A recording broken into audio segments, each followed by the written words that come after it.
Hoje nós vamos fazer o resumo da primeira unidade, da disciplina, monitoramento e avaliação em serviço social. Nós vamos começar falando um pouco sobre a nossa Constituição, que foi o primeiro passo, onde nós alcançamos alguns espaços, algumas metas, né? E que trouxemos ao monitoramento e avaliação e também a atuação do profissional do serviço social para as políticas sociais. E tudo isso devemos à nossa Constituição, a Carta Magna, que abriu espaço, né, privilegiado para a participação de toda a população, de toda a sociedade e a mobilização desses movimentos de lutas dos seus direitos. Então a Constituição ela veio melhorar o alcance dos direitos da cidadania, né? Também nesse processo, o trabalho do assistente social veio com muita demanda para a implementação de políticas públicas nos anos 90, né, que instituiu as garantias de direito. E assim tornou-se necessária a participação da sociedade civil, como também os conselhos de direito, né, e todo o planejamento dessas políticas, elas estão envolvidas nessa participação juntamente com a cidadania. Também é importante saber o significado de monitoramento, é o acompanhamento, né? É uma supervisão de todas as ações, projetos e planos. Então, o monitoramento ele tem que ser contínuo e dinâmico. E qual é o significado de avaliação? Avaliação é acompanhamento, é um movimento. Nós precisamos saber, né, se os objetivos foram alcançados, se nossas metas foram alcançadas. Então nós precisamos fazer avaliação de um programa, de um plano e de um serviço. É importantíssimo tanto o monitoramento e a avaliação. Também é importante materializar as ações através de um planejamento. A gente precisa sistematizar, organizar, colocar em ordem todo o processo de projeto e de programa. Se a gente vai realizar tais ações, a gente tem que organizar. Por quê? Porque nós precisamos também da participação efetiva da cidadania e que ela seja também consciente. Com isso, as políticas públicas é a construção de ações que contribuem para a melhoria de vida para a população. Então, por que existe política pública? Porque é a construção de melhora à qualidade de vida da população. Bom, e começa-se com um plano. O que é um plano de assistência social? O plano é um instrumento estratégico que ele vai organizar, regular e nortear a execução das políticas de assistência social.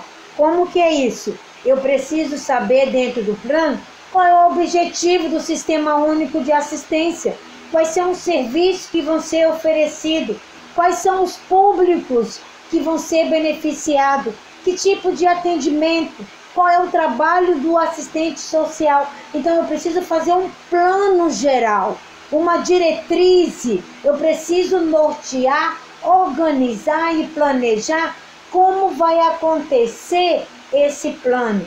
Por quê? Porque o plano ele viabiliza a necessidade do demandatário na transformação da realidade.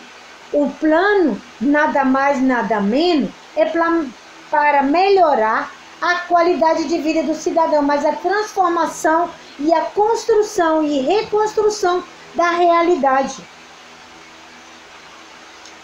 E nesse mesmo patamar da Constituição de 1988, nós trouxemos também o direito à política de assistência social. E em 2004, construímos, né, o Sistema Único de Assistência Social, que é o SUAS. Então, a nossa Constituição ela veio melhorar muito a defesa e o direito e a garantia da população. E dentro do Sistema Único foi criado o serviço socioassistencial. Mas para que serve? Dentro desse serviço socioassistencial, o primeiro eixo que se trabalha é a defesa socioassistencial. O que é isso? É garantir o acesso do usuário dos seus direitos, defender os direitos dessa cidadania, desse cidadão, como também ofertar o serviço com qualidade. Proteção social, eu vou ofertar um conjunto de serviços e benefícios. A vigilância social é que eu vou medir e construir os indicadores se todos os programas e serviços eles estão atingindo as suas metas na garantia dos seus direitos. Eu vou vigiar se há algum problema de violação de direito, se o demandatário não está conseguindo acessar o seu direito, eu tenho que vigiar para melhorar. Também dentro dessa política de assistência social, na construção do sistema único, existem os eixos importantes, que é a matricidade sociofamiliar, que ela tem a família como centro, né? Ela trabalha como o atendimento, a importância dela é defender a qualidade, mas família, né? O acesso à informação, o sigilo. Então, a matricidade social, ela vai colocar, na verdade, a família como núcleo social fundamental. A centralização político-administrativa, ela vai estar dando as estratégias e a execução, tanto no município como no estado. Eles vão ter que executar as políticas direcionadas da assistência social. A relação horizontalizada. Qual é a relação entre o estado e o município? Qual é a parceria entre eles? Também o controle social por meio da participação dos usuários. Como que eu vou controlar as políticas públicas? A participação do cidadão nas conferências, no Ministério Público, no Tribunal de Contas e o financiamento. Eu preciso do financiamento para garantir as políticas públicas, né? Programas sociais do governo federal, para que são criados? Aí tá, para melhorar as condições de vida de uma população. O planejamento é muito importante, por quê? Porque ele vai escolher o melhor método para alcançar a determinada meta. Eu preciso de um planejamento, eu preciso organizar, né, colocar em ordem, sistematizar como que vai ser feito o meu projeto, meu plano e meus serviços. O projeto, qual é o objetivo do projeto? É eu produzir um efeito, né, na realidade daquela comunidade. Eu preciso construir um mecanismo onde haja a participação social. Então, há uma transformação do real. O projeto é para isso, é para transformar a realidade e a consolidação e aprimoramento dos seus direitos. Então, eu preciso da participação da cidadania, seja ele no projeto, seja ele no plano. Então, é importante a participação. Por quê? Porque é uma forma de inserir todos eles, né, efetivamente na garantia do seu direito e que haja também uma transformação da sua realidade. Qual é a intencionalidade do planejamento? É a reconstrução e a construção da realidade. Se a realidade, eu preciso transformar aquela realidade, né? Aquela comunidade. Eu preciso levar o que elas realmente precisam. Qual é a necessidade de transformar e reconstruir a sua realidade? Qual é o papel do assistente social, né? Qual é a intenção dele nessas políticas públicas? Ele tem um compromisso diante do Código de Ética, né? O seu projeto ético-político profissional, a sua postura, a sua dedicação, a sua postura diante das condições daquele demandatário, de que forma eu intervir, de que forma eu vou realizar. Então, tudo isso está vinculado a uma liberdade, a uma justiça, a uma equidade. A atuação do profissional também, qual é o objetivo? É a questão social, são as múltiplas expressões, né, que existe, né, dessa ação junto à criança. Nós precisamos transformar, né, e quem vai transformar a realidade dessa questão social é o profissional da área de serviço social, né, tendo como olhar crítico e efetuar as propostas de superação das desigualdades. Se eu tenho uma questão social, eu preciso, né, efetuar algumas estratégias para superar as desigualdades sociais. Também é importante saber qual é o instrumento de trabalho do assistente social: entrevista, encaminhamento, visitas, laudos, relatórios, pareceres. Quais são os meios que eu vou intervir, né? É o meu conhecimento, a minha base teórico-metodológica, é a minha técnica operativa, né? Qual a importância de monitorar? A importância é o acompanhamento das ações, melhorar o que precisa melhorar, intervir naquilo que não está dando certo. Então eu tenho que acompanhar, verificar todo esse processo. A importância também é articular as metas e os objetivos. Se eu tenho metas e objetivos, eu preciso alcançar. Mas como eu vou alcançar? Através do monitoramento. Do monitoramento eu posso encontrar o sucesso, né, das minhas ações. Nessa observação real, eu vou conseguir o sucesso, mas eu preciso monitorar e articular os meus objetivos e minhas metas. Também é importante, né, os componentes das estruturas no plano. É a síntese dos fatos, a síntese dos fatos. Eu preciso conhecer a realidade da instituição, a problemática, os grupos, como que trabalha, para poder fazer o planejamento. Eu preciso planejar, preciso conhecer. Fazer um quadro ordenado dos itens das mudanças. Eu preciso ordenar o que vai primeiro. Como que eu vou organizar essas minhas etapas de ações? Eu preciso ter uma ordem, uma sequência. Também ter um quadro cronológico das metas ou resultados a atingir ao término do período ou das etapas previstas. Então eu tenho que ter um quadro mediante, vendo as minhas metas, o meu resultado, né? Fazer a minha avaliação positiva ou negativa. Eu tenho que estar nesse processo do plano monitorando também.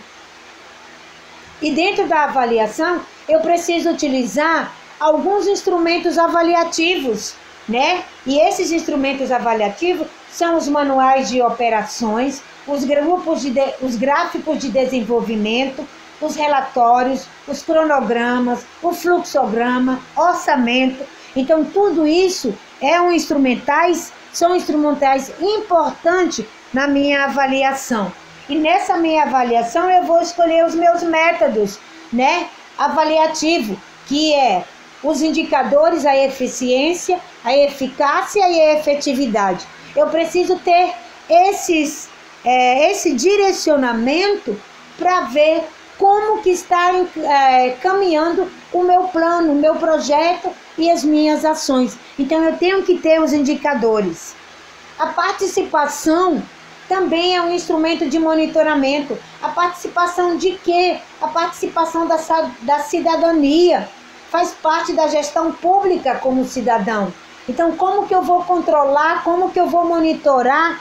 Através do conhecimento. Eu preciso conhecer as leis, as normatizações, essas formas de assegurar a efetivação dos direitos. Então, não somente a participação, mas quem vai participar, o cidadão, precisa conhecer e legitimar, preconizar a participação da cidadania, a efetivação, a consolidação dos direitos, mas eu preciso conhecer. E nessa participação social eu estou reivindicando, é uma reivindicação popular, são lutas populares. E quais são os locais, quais são como nós chamamos, o controle social, o controle que vai medir, que vai controlar as políticas públicas, as políticas sociais, a quem eu vou reclamar, a quem eu vou reivindicar, aos conselhos, iniciativa popular, audiência pública, plebiscitos, orçamento participativo, conferência de política, fórum popular, movimento social, tribunal de contas, defensoria pública. Então, todos esses locais servem como controle social. Mas precisa da participação de quem? Da população. O controle social, ele precisa ser monitorado. Então, as ações, as políticas públicas, elas precisam de um controle. Quem vai controlar? É a participação do cidadão nesses locais de referência. Então, como mecanismo populares de monitoramento, tá todos esses aí, que vai haver umas ações, vai haver o resultado a serem alcançado. Então, eu preciso de quem? Eu preciso estabelecer que o fórum, o conselho, as audiências públicas, eles servem como controle social. Também os controles de políticas setoriais, que envolve quem? O governo e a sociedade civil. Eles estão voltados à formulação de implementação e o monitoramento de políticas públicas, seja na área de saúde, educação, assistência social, entre outras. Então, os conselhos de políticas, eles vão fazer a formulação e a implementação dessas políticas públicas. Eles têm que monitorar. Outros tipos de conselho, que é os conselhos de políticas públicas por direito, que é o conselho municipal da pessoa com deficiência, da mulher, da criança e do adolescente, vai ter também a participação do governo e da sociedade civil, porque precisa ser monitorado todas as políticas de direito, se elas estão sendo exercidas, se estão sendo executadas, se o recurso está sendo direcionado para aquelas políticas. Então, todos os conselhos, eles são também de participação e de garantia de direitos.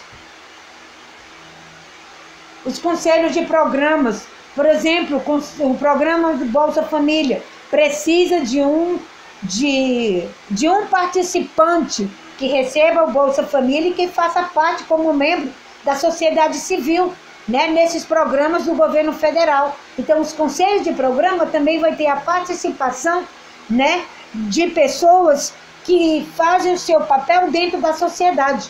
Então, programas, projetos e ações, eles precisam ser operacionados, mas eles precisam ter a participação da população, para que a participação seja efetiva e consciente, e que os mecanismos de controle social, eles sejam transformados no real. E assim vai haver a preconização das políticas públicas direcionada a todos os mecanismos populares de monitoramento, que nós precisamos a participação de quem? Da população, das pessoas que precisam construir políticas públicas. Termino aqui, espero que eu tenha ajudado. Um grande abraço.